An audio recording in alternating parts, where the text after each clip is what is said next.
سب سے مشکل مرحلہ زندگی کا جوانی کا ہے۔ شیطان زیادہ ورغلاتا ہے کسی شخص کو جب وہ جوانی کے مرحلوں سے گزر رہا ہوتا ہے۔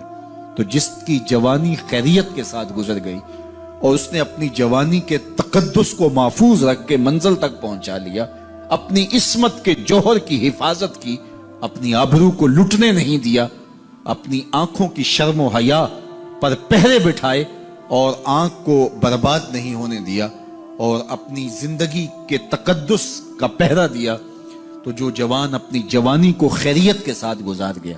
کسی نے کہا تھا نا، کتاب زیست کا ایک اور باب ختم ہوا، شباب ختم ہوا، ایک عذاب ختم ہوا۔ تو جوانی جس کی منزل تک پہنچ گئی خیریت کے ساتھ، عافیت کے سائے میں۔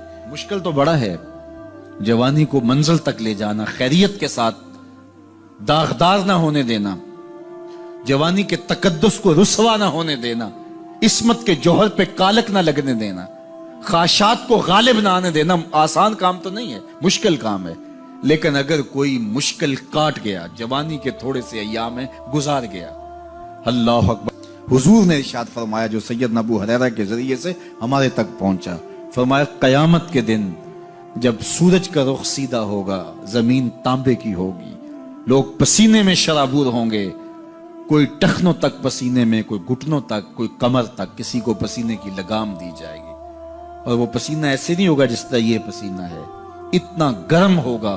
ابن رجب حنبلی کہتے ہیں اس پسینے کا ایک قطرہ اگر احد پہاڑ پہ ڈال دیا جائے تو وہ پگھل جائے، اتنا گرم ہوگا، بدبودار اتنا ہوگا، ایک قطرہ دنیا پہ ڈال دیا جائے، انسان کیا جانوروں کے دماغ بھی پھٹ جائیں، اس پسینے میں لوگ شرابور ہوں گے۔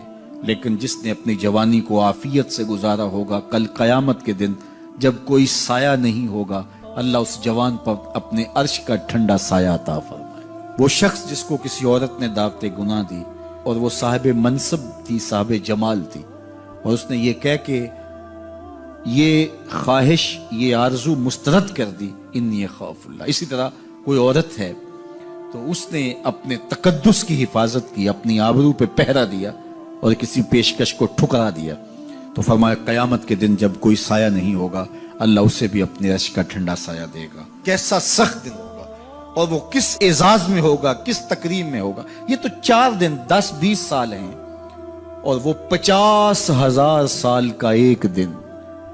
پھر اس کو اللہ کا شکر ادا کرنا ہوگا کہ اللہ تو نے کتنا کرم کیا میرے اوپر کہ میری جوانی خیریت اور عافیت سے گزری، اور آج اس کا تو کتنا بہتر صلہ مجھ کو دے رہا ہے۔